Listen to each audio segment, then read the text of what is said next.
नमस्कार, दिन भर की बड़ी खबरों में आपका स्वागत है। मैं हूं आपके साथ मानसी। आज इस बुलेटिन में बात होगी राहुल गांधी के बीजेपी पर वार की सवालों में आए चुनाव आयोग की। देखेंगे बीजेपी नेता ने कैसे पीएम मोदी की बढ़ा दी मुश्किलें, ईवीएम पर सुप्रीम कोर्ट में कैसे फंसा चुनाव आयोग, जानेंगे किसानों के विरोध के चलते कैसे मुश्किल में फंसी बीजेपी। और बुलेटिन के आखिर में देखेंगे जाने माने कार्टूनिस्ट इरफान की किस खबर पर पड़ी तिरछी नजर। लेकिन तमाम बड़ी खबरों से पहले एक नजर आज की सुर्खियों पर। लोकसभा चुनाव के लिए शुक्रवार को 21 राज्यों की 102 सीटों पर होगी वोटिंग। पहले फेज में कुल 1625 कैंडिडेट्स मैदान में उतरे। इंडिया और एनडीए के बीच अधिकांश सीटों पर सीधी टक्कर, कई दिग्गजों की किस्मत का होगा फैसला। महिला पहलवानों के यौन उत्पीड़न मामले में दिल्ली के राउज एवेन्यू कोर्ट में हुई सुनवाई। बीजेपी सांसद ब्रजभूषण बोले, घटना के वक्त दिल्ली में नहीं था, आरोपों की जांच हो। कोर्ट ने 26 अप्रैल तक फैसला रखा सुरक्षित। कथित शराब नीति घोटाला मामले में 26 अप्रैल तक बढ़ी आप नेता व पूर्व डिप्टी सीएम मनीष सिसोदिया की न्यायिक हिरासत।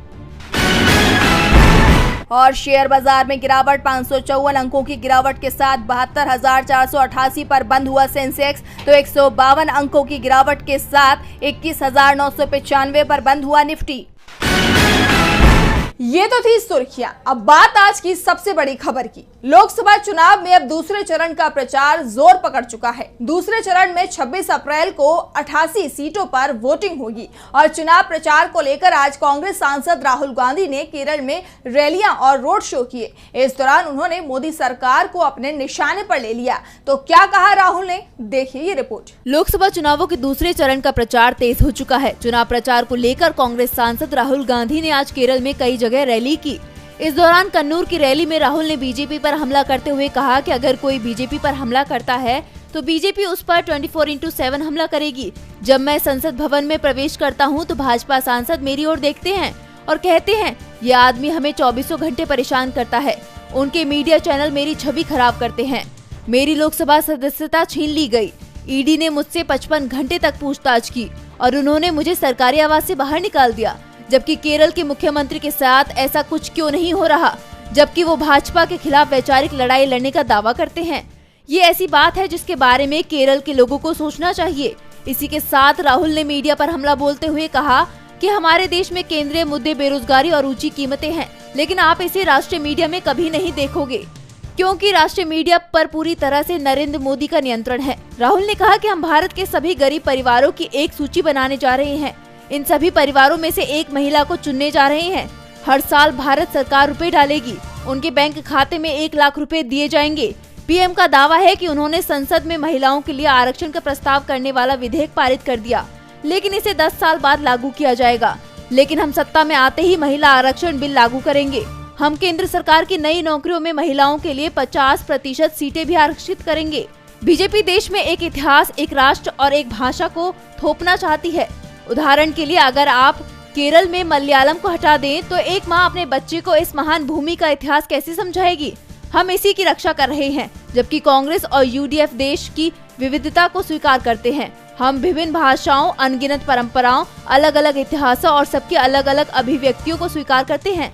हम महिलाओं को उनके देश के लिए किए गए कार्यों के लिए मुआवजा देने के लिए एक क्रांतिकारी कदम उठाने जा रहे हैं। कांग्रेस लगातार बीजेपी की घेराबंदी करने में जुटी हुई है, जनता की जरूरत से जुड़े मुद्दे उठा रही है, तो दूसरी तरफ बीजेपी धार्मिक मुद्दों को तूल दे रही है, भावात्मक मुद्दे उठाए जा रहे हैं। इसके साथ ही केंद्रीय एजेंसियां विपक्ष के नेताओं को निशाने पर लिए हुए हैं। ऐसे में विपक्ष की तरफ से इसे लेकर चुनाव आयोग में शिकायत भी की गई थी। तो क्या कहा चुनाव आयोग ने, देखिए ये रिपोर्ट।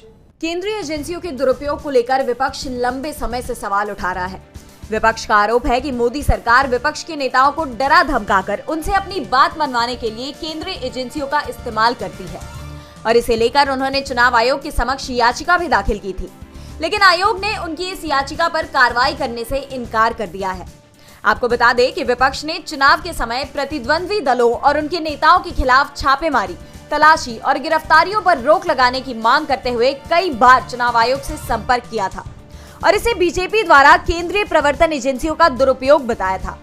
और चुनाव के पहले महीने में आदर्श आचार संहिता लागू करने पर अपना रिपोर्ट कार्ड सार्वजनिक करते हुए चुनाव आयोग ने विपक्ष की इस याचिका पर कार्रवाई नहीं करने का फैसला भी सुनाया। आयोग ने कहा कि वो कानूनी न्यायिक प्रक्रिया में हस्तक्षेप नहीं करना चाहते हैं। आयोग की इस घोषणा के बाद चुनाव आयोग की निष्पक्षता पर एक बार फिर सवाल उठने लगे हैं। एक बार फिर आयोग को बीजेपी के पक्ष में काम करने के आरोप तेज हो गए हैं। विपक्ष का कहना है कि उसने कितनी बार आयोग से पीएम मोदी की शिकायत की, कभी धर्म के नाम पर वोट मांगने के आरोप में, तो कभी विपक्षी दलों पर आपत्तिजनक टिप्पणी करने के आरोपों में, लेकिन आयोग ने एक बार भी अब तक कोई कार्रवाई नहीं की है, जबकि विपक्ष के नेताओं पर तुरंत कार्रवाई हो जाती है। आपको बता दें, बीते मंगलवार को चुनाव आयोग ने बीजेपी सांसद हेमा मालिनी के खिलाफ टिप्पणी को लेकर कांग्रेस सांसद रणदीप सिंह सुरजेवाला को 48 घंटे के लिए प्रचार करने से रोक दिया है। चुनाव आयोग ने साफ कर दिया है कि केंद्रीय जांच एजेंसियों की छापेमारी चलती रहेगी, यानी विपक्ष को अब एक और लड़ाई लड़नी पड़ेगी। चुनाव प्रचार पर भी फोकस रखना होगा। इस बीच बीजेपी के दिग्गज नेता ने ऐसा बयान दिया कि पूरी पार्टी ही मुश्किल में अब आ गई है, क्योंकि निशाने पर पीएम मोदी हैं। तो क्या कहा है बीजेपी के नेता ने, देखिए ये रिपोर्ट। बीजेपी के वरिष्ठ नेता और पूर्व राज्यसभा सांसद सुब्रमण्यम स्वामी ने एक बार फिर से प्रधानमंत्री नरेंद्र मोदी पर तंज कसा है। स्वामी ने अपने एक्स हैंडल पर एक पोस्ट के जरिए अपनी बात रखी। सुब्रमण्यम स्वामी ने कहा कि मोदी की क्रेडिट छीनने की आदत है, दूसरे के काम को वो अपना काम बता देते हैं। स्वामी का ये बयान पहले चरण की वोटिंग से ठीक पहले आया है, जिससे बीजेपी मुश्किल में फंसती दिखाई दे रही है। सुब्रमण्यम स्वामी ने पीएम मोदी पर सवाल उठाते हुए कहा कि वो खुद को हिंदुत्व का सबसे बड़ा नेता समझते हैं, जबकि उनके कारण ही राम सेतु को राष्ट्रीय धरोहर नहीं किया जा सकता है। 9 साल पहले सुप्रीम कोर्ट में मेरी याचिका स्वीकार हो गई थी, लेकिन मोदी ने राम सेतु को राष्ट्रीय विरासत स्मारक घोषित करने से रोक दिया है। आखिर क्यों? मोदी देश के पीएम बन चुके थे, फिर भी उन्होंने ऐसा काम क्यों किया? जाहिर सी बात है कि पीएम मोदी की क्रेडिट छीनने की आदत है। इसी कारण से मोदी ने राम मंदिर के लिए मेरी रीट याचिका को स्वीकार करने में देरी करने के लिए सुप्रीम कोर्ट में एक आवेदन दायर किया था। पीएम मोदी को घेरते हुए बीजेपी नेता ने कहा कि अगर मोदी के पास ये दावा करने के लिए सच्ची राम भक्ति है कि उन्होंने राम मंदिर के पुनर्निर्माण में योगदान दिया है, जो वास्तव में शून्य या उससे भी कम है। दरअसल बीजेपी इस बार राम मंदिर को लेकर जबरदस्त प्रचार कर रही है। दावा कर रही है कि पीएम मोदी के चलते ही राम मंदिर बन पाया है। पीएम भी अपनी हर सभा में राम मंदिर का जिक्र कर रहे हैं, लेकिन सुब्रमण्यम स्वामी ने साफ कर दिया है कि पीएम मोदी का इसमें कोई भी योगदान नहीं है, लेकिन अपनी आदत से वो मजबूर हैं और दूसरों के काम का क्रेडिट छीन रहे हैं। मोदी सिर्फ क्रेडिट लेना जानते हैं, काम कोई भी करेगा, लेकिन क्रेडिट पीएम मोदी लेने की कोशिश करते हैं। बीजेपी नेता सुब्रमण्यम स्वामी के दावे से बीजेपी पूरी तरह से बैकफुट पर दिखाई दे रही है। तो आज चुनाव आयोग भी सुप्रीम कोर्ट में बैकफुट पर दिखाई दिया। कोर्ट में वीवीपैट की पर्चियों की गिनती की मांग वाली याचिका पर सुनवाई हुई। तो क्या कहा कोर्ट ने, देखिए ये रिपोर्ट। गुरुवार को सुप्रीम कोर्ट में ईवीएम के वोट और वीवीपैट पर्चियों की मिलान की मांग को लेकर दाखिल याचिका पर 5 घंटे तक सुनवाई चली। जस्टिस संजीव खन्ना और जस्टिस दीपांकर दत्ता की बेंच ने मामले में एडीआर समेत अन्य की याचिकाओं पर सुनवाई की। कोर्ट ने स्वतंत्र और निष्पक्ष चुनाव सुनिश्चित करने के लिए अपनाए गए कदमों के बारे में चुनाव आयोग के वकील से ईवीएम और वीवीपैट की पूरी प्रक्रिया समझी। याचिकाकर्ताओं की तरफ से पैरवी करते हुए एडवोकेट प्रशांत भूषण ने कोर्ट के सामने एक रिपोर्ट पेश की, जिसमें आरोप था कि केरल में मॉक पोलिंग के दौरान बीजेपी को ज्यादा वोट जा रहे थे। इस पर कोर्ट ने चुनाव आयोग के वकील मनिंदर सिंह से पूछा कि ये कितना सही है। इस पर सिंह ने कहा कि ये खबरें पूरी तरह से झूठी और बेबुनियाद हैं। हालांकि कोर्ट ने आयोग को नोटिस जारी करते हुए ईवीएम से जुड़ी शिकायतों पर ध्यान देने का आदेश दिया है। याचिकाकर्ताओं की मांग पर कोर्ट ने चुनाव आयोग से पूछा कि क्या वोटिंग के बाद वोटर्स को वीवीपैट से निकली पर्ची नहीं दी जा सकती है। इस पर आयोग ने वोट की गोपनीयता से समझौता होने का रिस्क बताया है। सुप्रीम कोर्ट ने पूछा कि प्रोग्राम मेमोरी में कोई छेड़छाड़ हो सकती है। इस पर चुनाव आयोग ने कहा कि इसे बिल्कुल भी नहीं बदला जा सकता। इसके बाद सुप्रीम कोर्ट ने चुनाव आयोग के अधिकारी से पूछा कि जब आप मैनुअल काउंटिंग करते हैं तो आप 5000 से 7000 वोटों की गिनती करते हैं। कल तो हमें 1 लाख वोट बताए गए थे, आपको इसके लिए 5 घंटे की क्या जरूरत है। इसके अलावा कोर्ट ने एक सुझाव बारकोड का भी दिया, जिस पर चुनाव अधिकारी ने कहा कि हमने अभी इसकी जांच नहीं की है, लेकिन इस चुनाव के लिए तो यह संभव ही नहीं। सुनवाई के बाद सुप्रीम कोर्ट ने मामले में अपना फैसला सुरक्षित रख लिया है। कोर्ट ने कहा कि चुनावी प्रक्रिया में पवित्रता होनी चाहिए और किसी को भी ये आशंका नहीं होनी चाहिए कि जो कुछ अपेक्षित है वह नहीं किया जा रहा। मामले की सुनवाई पूरी हो चुकी है। अब निगाहें कोर्ट के फैसले पर टिकी हुई हैं। सवाल उठ रहे हैं कि क्या कोर्ट सभी वीवीपैट की गिनती के आदेश देगा।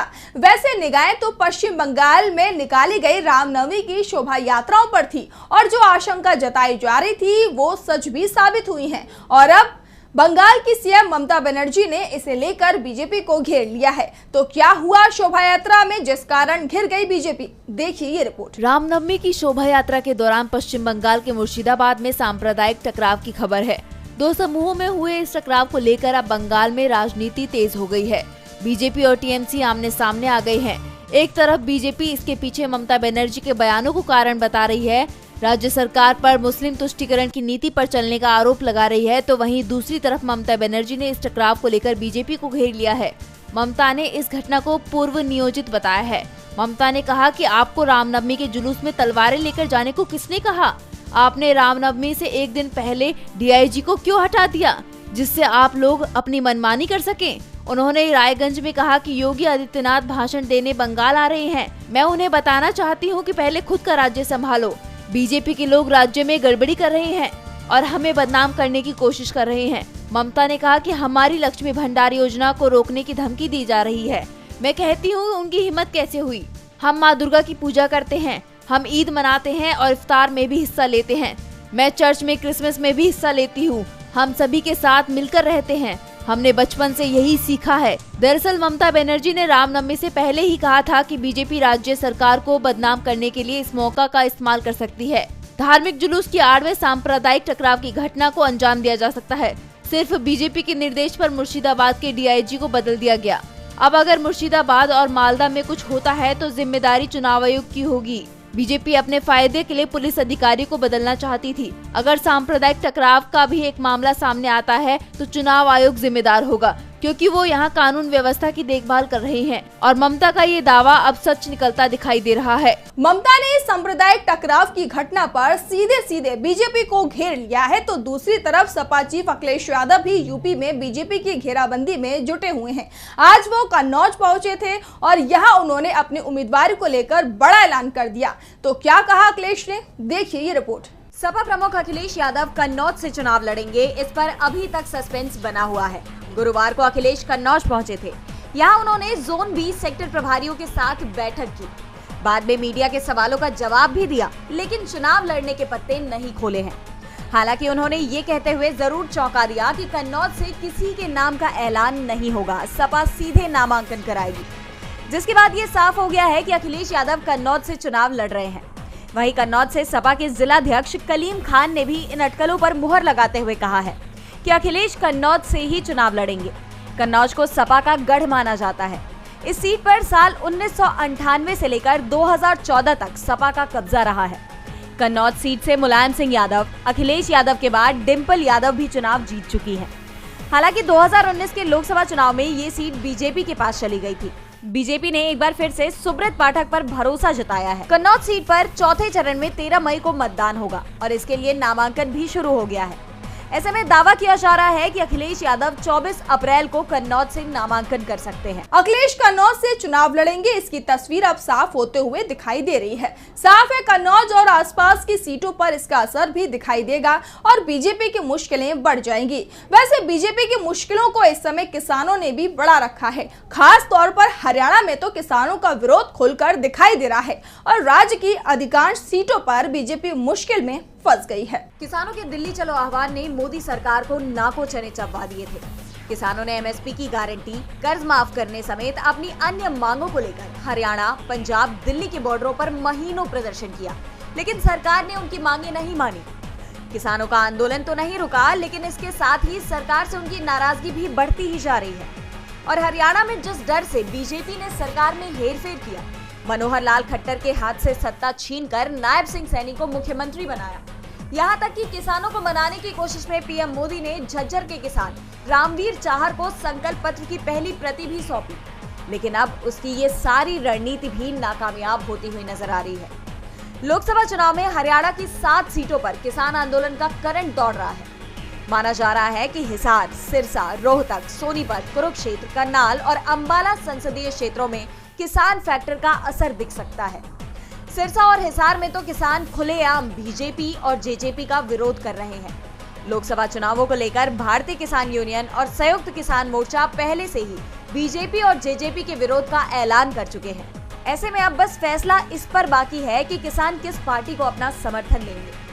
मामले में बयान देते हुए भारतीय किसान यूनियन टिकैत गुट के प्रदेशाध्यक्ष रतन मान ने बताया कि इसके लिए राष्ट्रीय अध्यक्ष की अध्यक्षता में बैठक बुलाई जाएगी, जिसमें हरियाणा समेत अन्य राज्यों के किसान भी हिस्सा लेंगे। उन्होंने कहा कि फिलहाल ये तय है कि किसानों की सुनवाई करने वालों को ही वोट दिया जाएगा। चुनावों के दौरान प्रदेश इकाई के पदाधिकारी सभी जिलों में जाएंगे और आंदोलन के दौरान किसानों पर हुए अत्याचार को याद दिलाएंगे ताकि वह वोट की चोट मार सके। वहीं चढ़ूनी ग्रुप के प्रदेशाध्यक्ष गुरनाम सिंह चढ़ूनी ने कहा कि बीजेपी और जेजेपी की सरकार ने किसानों पर गोली और लाठियां चलाई हैं, इसलिए वह कभी भी हमारे नहीं हो सकते। जिसके बाद ये तो साफ हो गया है कि हरियाणा में बीजेपी के लिए ये लोकसभा चुनाव आसान नहीं है। और बुलेटिन के आखिर में देखते हैं जाने माने कार्टूनिस्ट इरफान की किस खबर पर पड़ी तिरछी नजर।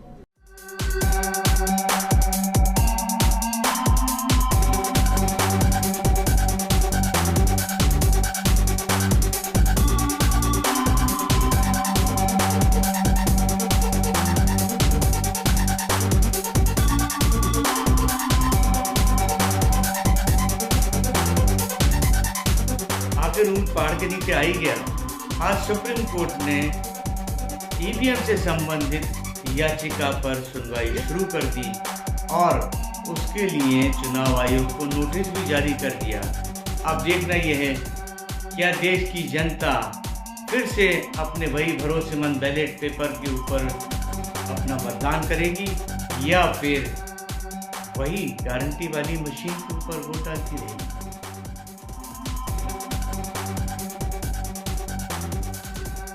बहुत बहुत शुक्रिया इरफान जी। तो आज इस बुलेटिन में इतना ही। आप देखते रहिए डीबी लाइव। नमस्कार।